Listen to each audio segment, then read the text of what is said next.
شروع کرتا ہوں اللہ کے نام سے جو بڑا مہربان نہایت رحم والا ہے۔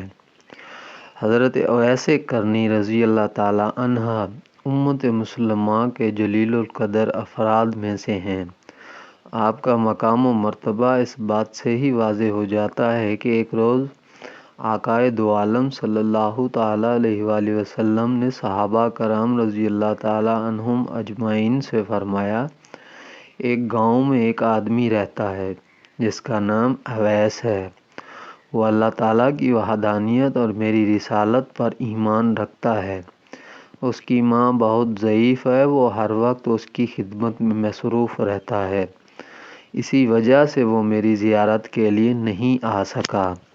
اے عمر اور علی رضی اللہ تعالی عنہ، تم دونوں میری وصال کے بعد میدان عرفات میں اس سے ملو گے۔ جب تمہاری اس سے ملاقات ہو تو میری طرف سے اسے سلام کہنا اور انہیں میری امت کے حق میں دعا کرنے کے لیے کہنا۔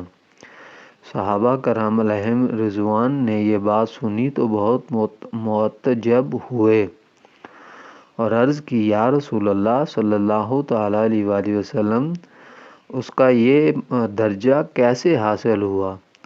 وہ آپ کی امت کے حق میں دعا کرے گا۔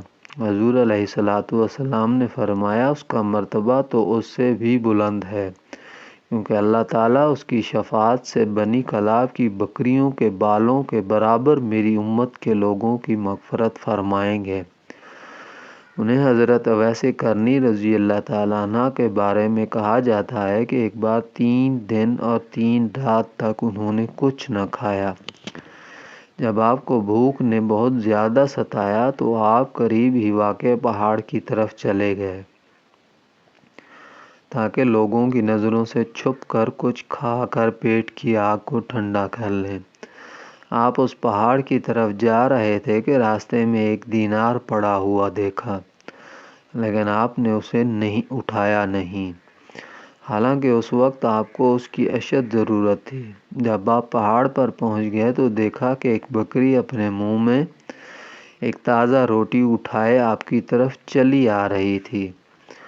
اس بکری نے قریب آ کر وہ روٹی آپ کے سامنے رکھ دی، لیکن آپ نے اس کو لینے سے انکار کر دیا کہ ہو سکتا ہے کہ یہ بکری کسی سے چھین کر لائی ہو۔ اس وقت بکری نے اللہ تعالیٰ کے حکم سے بولنا شروع کر دیا اور کہا، اے اویس قرنی رضی اللہ تعالیٰ عنہ، یہ روٹی لے لیجئے، یہ وہ رزق ہے جو میرے اور آپ کے رب نے آپ کے لیے بھیجا ہے۔ جب آپ نے اس کی یہ بات سنی تو ہاتھ بڑھا کر وہ روٹی اٹھا لی۔ جب روٹی اٹھا کر آپ نے بکری کی طرف دیکھا تو وہ وہاں موجود نہ تھی۔